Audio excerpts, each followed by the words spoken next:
The courtroom was buzzing with quiet murmurs, the kind of noise that carries weight without needing volume. Spectators leaned in, not because they knew the man on trial, but because his appearance alone stirred curiosity. A frail old man stood. In the defendant's box, his clothes were faded, barely holding their shape. His slippers were torn at the heel, and his hands trembled as he clutched a folded piece of paper. Perhaps an old receipt or something else he couldn't afford to lose. The clerk read the charge aloud, accused of theft specifically. The unauthorized removal of insulin vials from a pharmacy. The words hung heavy in the air. People whispered, probably homeless. ... Old and desperate, just like the rest of them. Why waste time? Open and shut case. But the man said nothing. He didn't plead, he didn't defend. He just looked down. Ashamed, or perhaps resigned, the judge peered over his glasses. "Where is your lawyer?" he asked sternly. For a moment, silence. Then, from the back of the courtroom, a calm yet determined voice replied, "I am my father's lawyer." Heads turned sharply. A young girl, barely 19, stood up. She was wearing a simple white scarf over her head, her school bag slung on one shoulder, and her arms filled with worn-out law books. Her hands trembled slightly, but not with fear, with conviction. She walked forward slowly, her shoes scuffed, her steps careful but firm.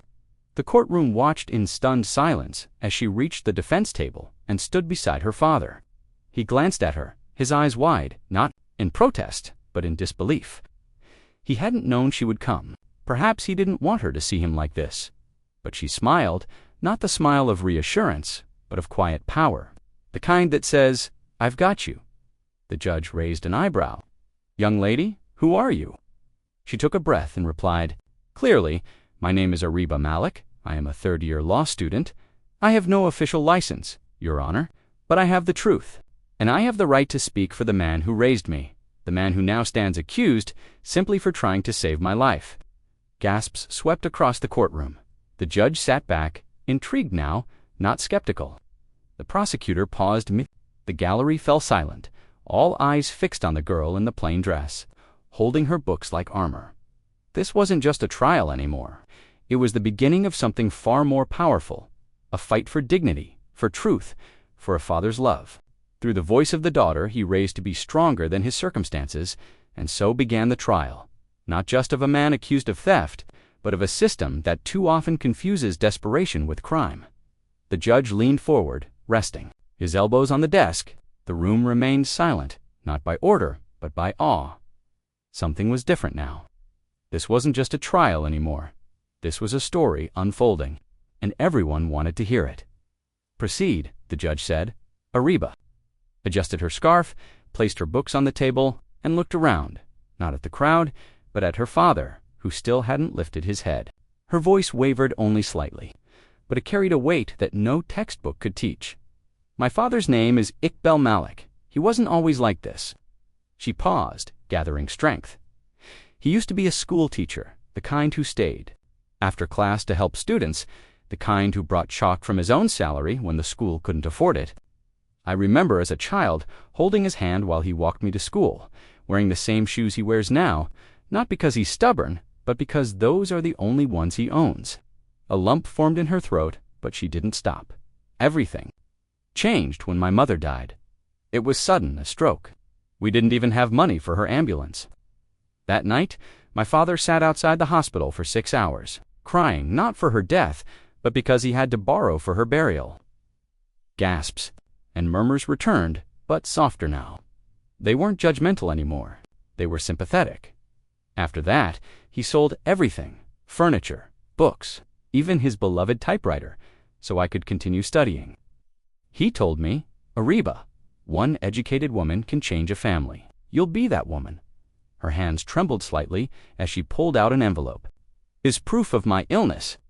I was diagnosed with type 1 diabetes last year.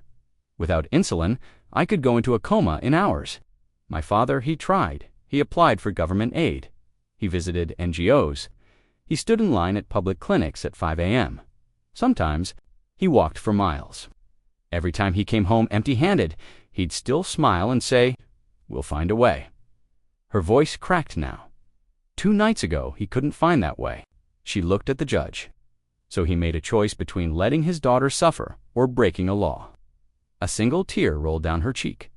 Yes, he took that vial. He didn't run. He left a note at the counter. I will return this, or pay for it, but I can't let her die. Even the prosecutor looked down now, fiddling with his pen. Ariba faced the courtroom and said slowly, my father is not a criminal. He is a father, a desperate, broken man in a broken system, but one who never gave up on his daughter. At last, her father raised his eyes to meet hers, and for the first time that day, he wept. Not from shame, but from pride. And the courtroom, once filled with judgment, now sat in humbled silence. Ariba's words still echoed in the courtroom like ripples on still water. The atmosphere had changed. The spectators leaned forward, not to judge, but to understand. Even the prosecutor had stopped writing.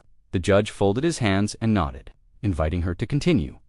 She stepped closer to the bench and placed a small stack of documents in front of the clerk. Her fingers trembled, but her voice grew stronger. Your Honor, these are not just words. I have brought evidence, hospital documents, prescriptions, aid application receipts, and rejection letters.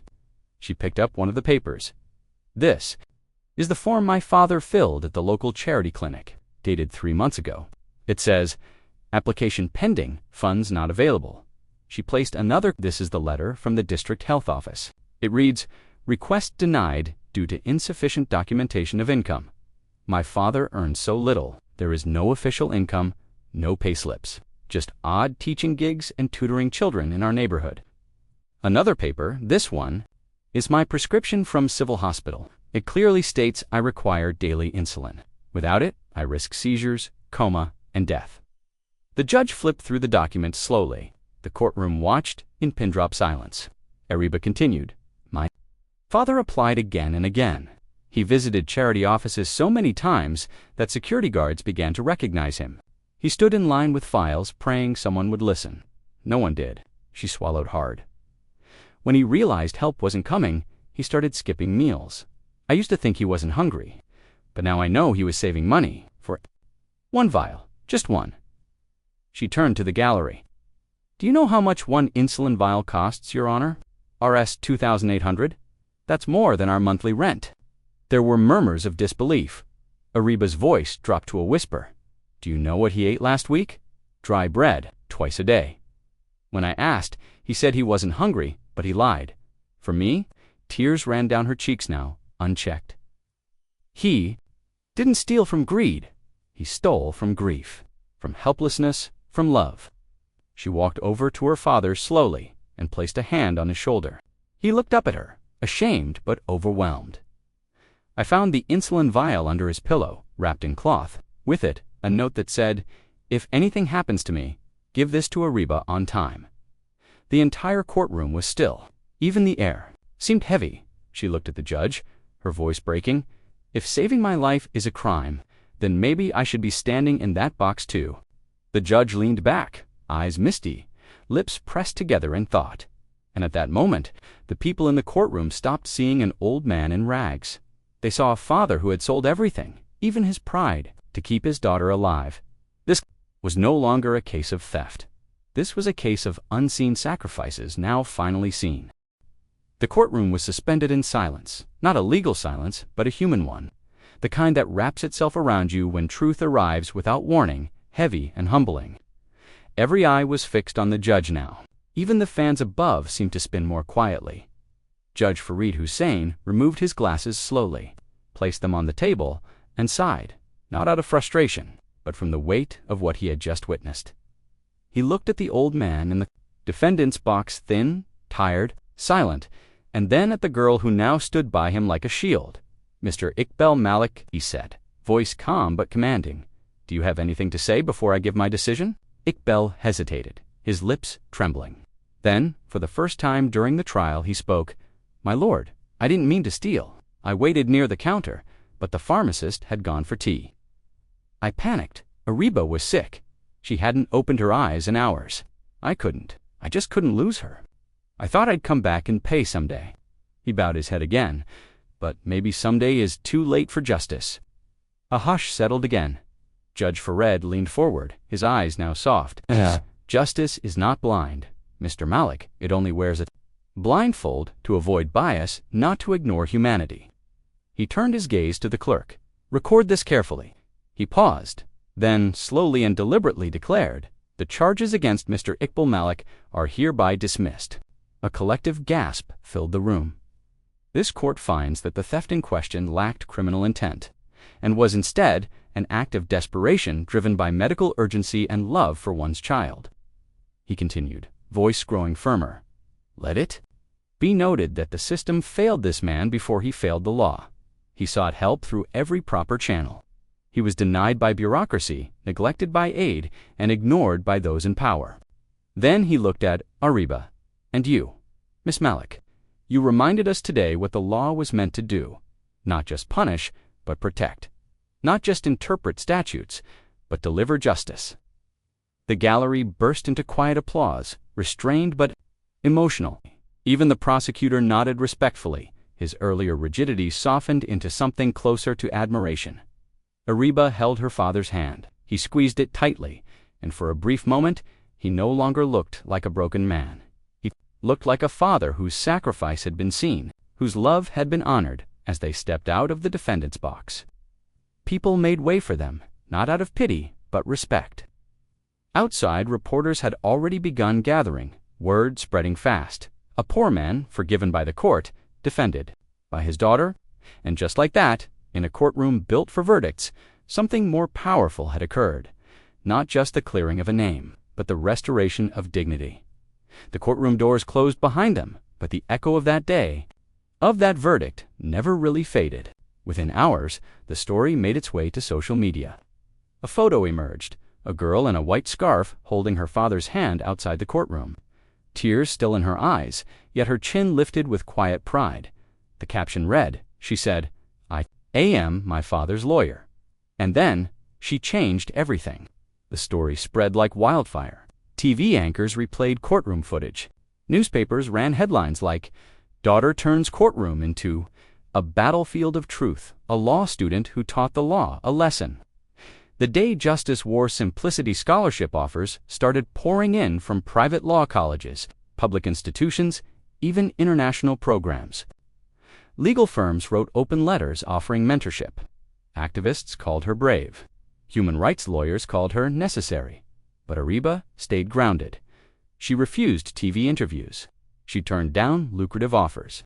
All she said in one short interview was, "I didn't fight to be seen. I fought so my father wouldn't disappear." 2 years passed, Ariba graduated top of her class, not just with grades, but with unmatched respect. She interned with legal aid clinics, volunteered in prison outreach programs, and returned every evening to the same small home, now freshly painted. With her father tending to a tiny garden in front, he had returned to teaching, tutoring underprivileged kids in their alley, often refusing payment, and then one day, in that very same courtroom where it had all begun, Ariba stood once again, this time wearing the black coat of an official attorney. "Your Honor," she said, confidently, voice calm and collected. "I stand here today not just to argue a case, but to defend the kind of people this system often forgets." People in the room recognized her instantly. The judge smiled, remembering. Even the prosecutor greeted her with a respectful nod. She wasn't just a lawyer now. She was a symbol of resilience, of faith, of what love can do when it's armed. With courage, back home, in a modest frame on her study table, sat the same photo of her and her father. Next to it, the insulin vial now sealed in glass, untouched. Beneath it, in her own handwriting, were the words, "For the man who made me a lawyer, before I had a license." Ariba didn't just rise. She carried others with her. Forgotten man, every unheard woman, every silenced voice. And with every case she fought, every verdict she earned, she remembered. It all began the day she stood in a courtroom, heart pounding, voice trembling, and said, "I am my father's lawyer." And that truth, that love, changed everything.